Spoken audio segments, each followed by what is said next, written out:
you should have an outside watchdog, and the secrecy more or less created an exterritorial area in Israel where standard procedures of safety monitoring is not implemented. So worker safety, environmental questions, industrial safety procedures, all are not covered, and there are thousands of people working there.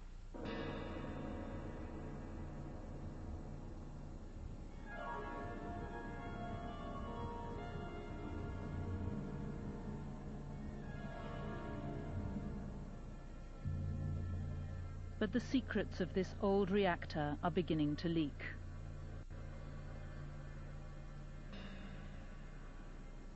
Evidence has seeped out of accidents, lies and deceit. In 1996, the press heard rumours of a radioactive hotspot in the desert. The Environment Minister took them to watch him test the site with a Geiger counter. They weren't allowed to bring their own, one journalist told me. The minister proclaimed the site clean. The readings for radioactivity his instruments showed were below normal. But journalists weren't happy. מה שאנחנו מוטרדים זה מנושא הקבורה של הפסולת גבוהה. אתה יכול להגיד לנו איפה למשל קבורה הפסולת כזו? במקום טוב. באמת, אני לא יכול, אני אומר לך בגילוי, כלומר, אין טעם שתלחצי עליי. זה דבר שהוא מוגדר על ידי מישהו צריך להיות מוגדר, הבעל הבית שלי, הוא יפטר אותי. ראש הממשלה כדבר שלא מפרסמים אותו. עכשיו אנחנו מגלים בפעם הראשונה את פעולות ההסוואה של הכור. But on Israeli television last year, a groundbreaking documentary alleged it was a cover-up. Aryeh Spieler, a Holocaust survivor and a loyal Dimona worker for 27 years, described how he'd been told to prepare the site for the minister's visit by removing contaminated waste from a deep crater. He said he'd replaced it with fresh soil and planted trees to cover the hole, as though it had never happened. Then he said they brought the minister and the press to prove that everything was okay. 5 Dimona workers appeared on the program. They'd given their lives for Dimona, they said, and now they felt betrayed. They broke no secrets, only the code of silence. They said they'd worked with uranium. There were fires, spills, explosions of toxic gas. Now that they were sick, they said, the plant didn't want to know. The management was denying they'd worked with radioactive materials, and because they were bound to secrecy, they couldn't fight for their rights.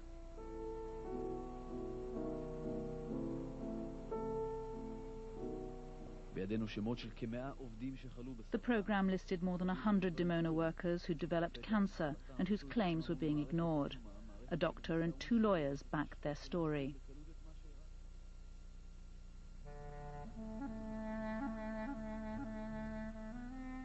It was the first time Dimona workers had spoken out. I want to talk to Aryeh Spieler. He's suffering from cancer, and in the last few years he's seen a number of his friends and colleagues who worked there with him die of the disease. He's been fighting for compensation for their families, for their widows, and I know he'd really like to talk to us about this. He's told me he wishes he could, but he's also told me he's been warned off. He's been told not to talk. But I'm going to go and see him and see if he'll change his mind.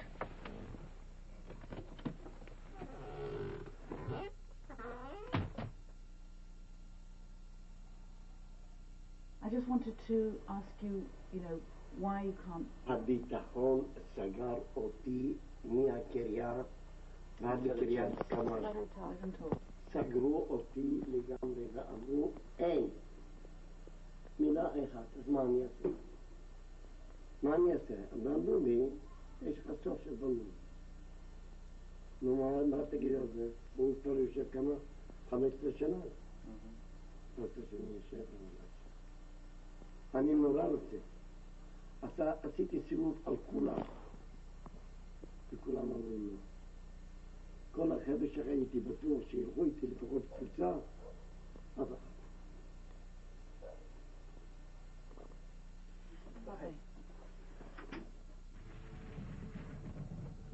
was time to try the others, the doctors, the relatives, the lawyers. Hello? Hello. I just wanted to ask you whether there would be any possibility of doing an interview with you about the cancer victims and about their case. I'm really reluctant to be interviewed publicly on the media over this story overseas. It's just not appropriate. But why is it so sensitive? Come on now. Any discussion of nuclear issues is sensitive. I talked with my family. I don't want to participate in this. I don't think it's the right thing to do. Nobody is prepared to talk about it.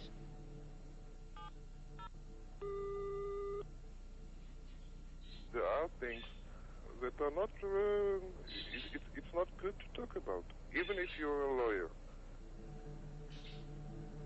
Are you worried about a sort of Vanunu scenario? Of course you think about it.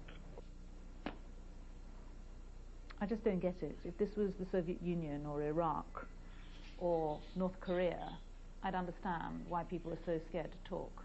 But this is Israel. It's supposed to be a democracy.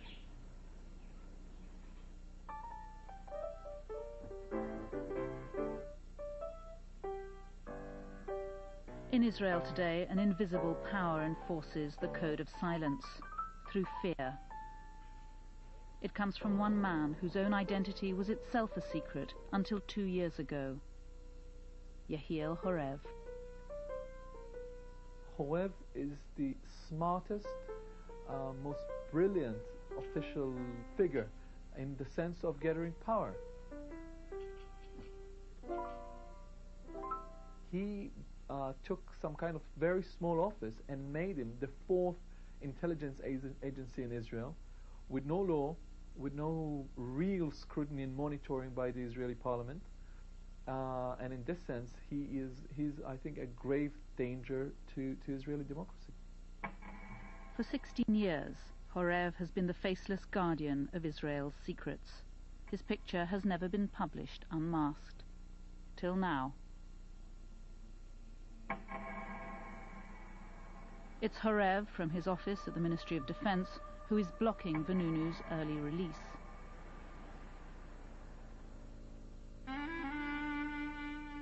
But next year Vanunu's sentence is up, so Horev found a new Vanunu. Brigadier General Yitzhak Yaakov, known to his friends as Yatza. In his retirement, he wrote a fictionalized memoir and talked on camera about his life. A distinguished soldier and scientist, Yaakov had for years led Israel's top-secret weapons development program. So eminent was he was a candidate for the prestigious Israel Prize. But when he told his life story to a journalist, he broke the rules. The journalist was Ronan Bergman. He showed his article, as all Israelis must, to the censor. It went straight to Horev, who sent in the heavies. They were deadly, deadly serious. My phones were bugged. I was followed by Israeli Secret Service.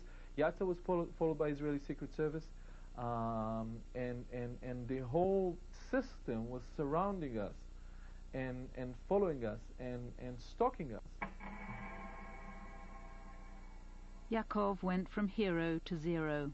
He was arrested secretly and charged with treason. He spent 2 years fighting Horev.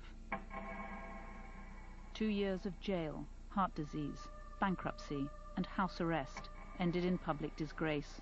He was spared prison, but the court found him guilty of betraying Israel's secrets. Horev was afraid that veterans of the Israeli army, the Israeli intelligence, the Israeli nuclear effort would try to maintain their footprint in the history of Israel and tell their story, and he wanted to frighten them, and in this sense he was successful. Do you